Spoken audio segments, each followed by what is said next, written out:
માં ચામુંડાના દર્શન કરી ચોટીલાથી કોંગ્રેસ સાંસદ ગેનીબેન ઠાકોરે ચૂંટણી પ્રચારના કર્યા શ્રી ગણેશ। સ્થાનિક સ્વરાજની ચૂંટણી માટે પ્રચારના શ્રી ગણેશ કરતા પહેલા બનાસકાંઠાના સાંસદ ગેનીબેન ઠાકોર માં ચામુંડાના દ્વારે પહોંચ્યા। ચોટીલામાં ચામુંડા માતાજીના દર્શન કરવા માટે ગેનીબેન ઠાકોર પહોંચ્યા। સ્થાનપાલિકાની ચૂંટણી માટે પ્રચાર કરતા પહેલા ગેનીબેને ચામુંડા માતાજીના દર્શન કર્યા। ચામુંડા માતાજીના આશીર્વાદ લઈ સર્વ ધર્મ અને સર્વે સમાજના લોકો ભાઈચારાથી હળીમળીને રહે તેવી પ્રાર્થના કરી। દર્શન કર્યા બાદ ગેનીબેને ભાજપ પર પ્રહાર કર્યા। વેરાની લાખો કરોડો રૂપિયાની ગ્રાન્ટનો ઉપયોગ કરવામાં ભાજપના સત્તાધીશો નિષ્ફળ નીવડ્યા હોવાનો પણ આક્ષેપ કર્યો।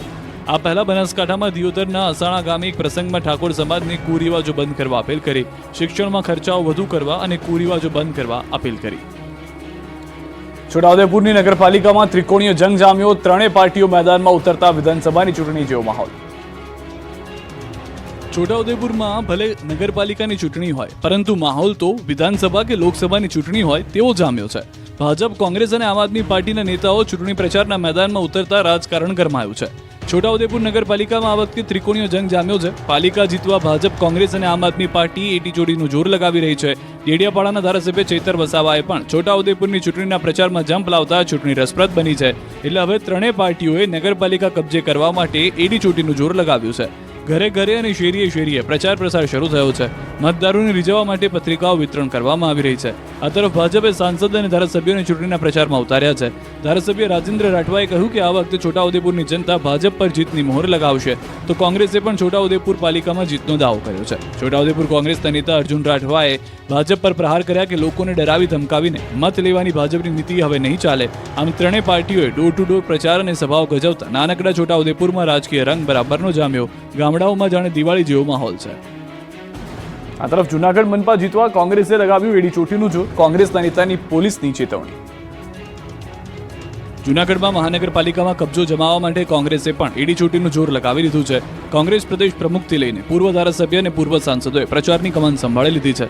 જૂનાગઢના કોંગ્રેસના ઉમેદવારો માટે પ્રચાર કર્યો, ત્યારે જૂનાગઢના કાળવા ચોક ખાતે કોંગ્રેસની જાહેર સભા યોજાઈ, જેમાં કોંગ્રેસના નેતાઓએ ભાજપ પર પ્રહાર કર્યા। તો મહાનગરપાલિકા કોંગ્રેસ ચૂંટણી નિરીક્ષક પુંજાભાઈ વંશીએ પોલીસ અને વહીવટીતંત્રને આકરી ચેતવણી આપી। તેમણે સ્પષ્ટ શબ્દોમાં કહ્યું કે જો પોલીસ કર્મચારીઓ અને અધિકારીઓને ભાજપની ચાપલૂસી કરવામાં કે એજન્ટ તરીકે કામ કરવામાં રસ હોય તો તેઓ વર્દી ઉતારીને રાજીનામું આપી ભાજપમાં જોડાઈને ચૂંટણી લડી શકે છે। સભામાં કોંગ્રેસના 49 ઉમેદવારો સહિત મોટી સંખ્યામાં કોંગ્રેસના આગેવાનો અને કાર્યકર્તાઓ હાજર રહ્યા। શક્તિસિંહ ગોહિલ જૂનાગઢમાં કોંગ્રેસની જીતનો વિશ્વાસ વ્યક્ત કર્યો હતો।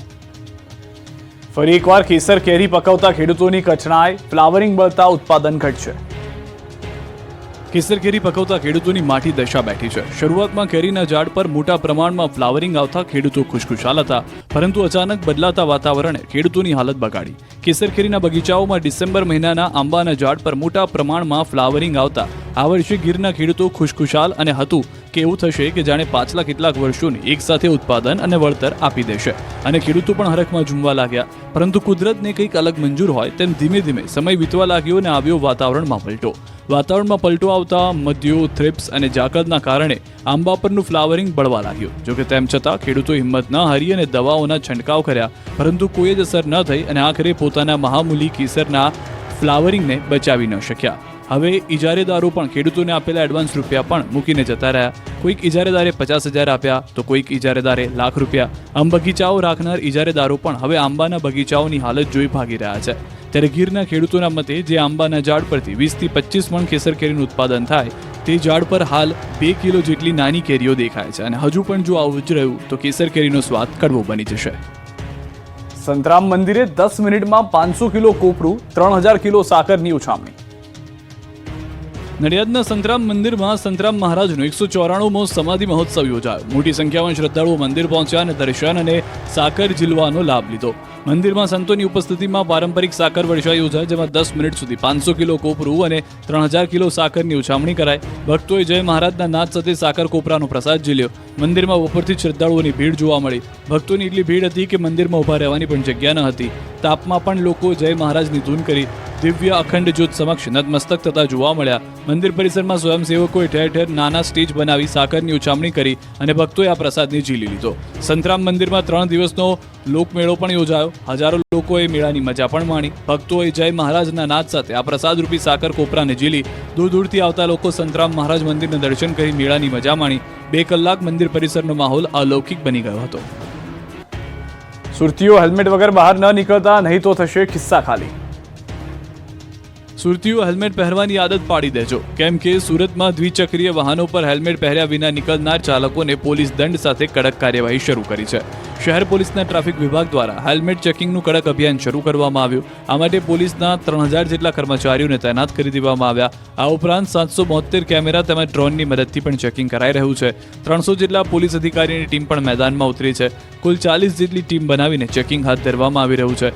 ખાસ કરીને ટ્રાફિકના મહત્વના પોઈન્ટ અને જંકશન પર પોલીસ હેલ્મેટ પહેર્યું ન હોય તેવા વાહન ચાલકોને રોકીને પકડી રહી છે.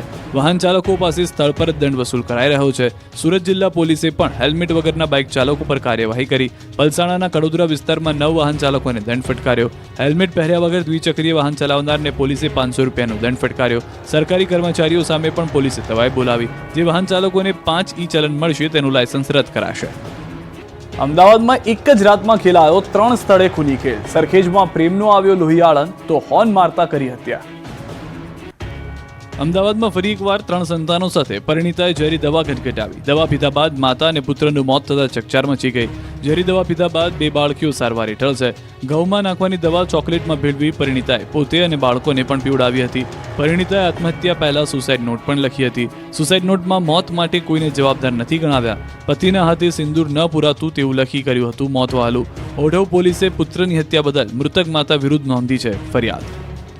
આ તરફ અમદાવાદના સરખેજ વિસ્તારમાં આવેલા નહેરુનગરના ખૂની ખેલ ખેલાયો. કુંભારવાસમાં રહેતા ઇલિયાસ સુમરા નામના વ્યક્તિની તીક્ષ્ણ હથિયારના ઘા ઝીકી હત્યા કરવામાં આવી. જોકે બનાવ અંગે સરખેજ પોલીસને જાણ થતાં તાત્કાલિક ઘટના સ્થળે પહોંચી આરોપીને ઝડપી લેવા પ્રયત્નો શરૂ કર્યા. ઘટના અંગે મળતી માહિતી અનુસાર ઇલિયાસના સંબંધી યુવતી સાથે મુસ્તાક નામના યુવકને પ્રેમ સંબંધ હતો. એટલું જ નહીં, મૃતક ઇલિયાસને કૌટુંબિક ભત્રીજી સાથે પ્રેમ સંબંધની તકરાર અગાઉથી ચાલતી હતી. આ દરમિયાન આરોપી પ્રસંગે હાજરી આપવા નહેરુનગર આવ્યો હતો, જે મૃતક અરમાન સુમરા સાથે હોર્ન વગાડવા બાબતે માથાકૂટ જીવલેણ હુમલો થતા ઇલિયાસને સારવાર માટે હોસ્પિટલમાં ખસેડવો પડ્યો, જે ડોક્ટરે મૃત જાહેર કર્યો. આ અંગે સરખેજ પોલીસે તપાસ કરી ગણતરીની કલાકોમાં હત્યારા આરોપી મુસ્તાક સુમરાની ધરપકડ કરવામાં આવી. આ બાજુ કાલુપુરમાં હત્યાનો આરોપી પણ પોલીસ પકડમાં આવી ગયો છે. આરોપી ભૂષણ ઉર્ફે શિવા ચૌધરી પોલીસ સકંજામાં છે. પૈસાની તકરારમાં હત્યાને આપ્યો હતો અંજામ. મોહમ્મદ હુસેનની પથ્થરના ઘા મારી કરી હતી હત્યા. શેરબજારમાં કમાવી આપવાની લાલચમાં પડતા નહીં, સાબરકાંઠાના અનેક લોકો ફસાયા. જો તમને કોઈ શેર બજારમાં લાખોની કમાણી કરી આપવાની લાલચ આપે તો તેમાં પડતા નહીં, કેમ કે શેર બજારના નામે લોકોને છેતરતી ગેંગ સાબરકાંઠાથી પકડાય છે. સાબરકાંઠાના વડાલીમાં શેર બજારના નામથી ચાલતી ઓફિસ પર દરોડા પાડી ઠગબાજોને પકડી પાડ્યા. વડાલીથી હાથરવા રોડ પર આવેલા ગ્લોરી ફાર્મમાં રેડ પાડતા શેર બજારની ઓળખાણ આપી માર્કેટ પ્લસ એપ્લિકેશન પર છેતરપિંડી થતી હોવાનો ખુલાસો થયો. ગ્રાહકોને શેર બજારમાં કમાવી આપવાની લાલચ આપી છેતરપિંડી કરાતી. લાયસન્સ વગર શેર બજારમાં ગ્રાહકોને રોકાણ કરાવતા હતા. વધુ વ્યાજ આપવાની લાલચે છેતરપિંડી કરતા વડાલી પોલીસે 10 આરોપીને પકડી પાડ્યા. 2 ગાડી તેમજ 19 મોબાઈલ જપ્ત કર્યા. 7,78,000નો મુદ્દા માલ પણ કબજે કર્યો. 3 આરોપી સાબરકાંઠા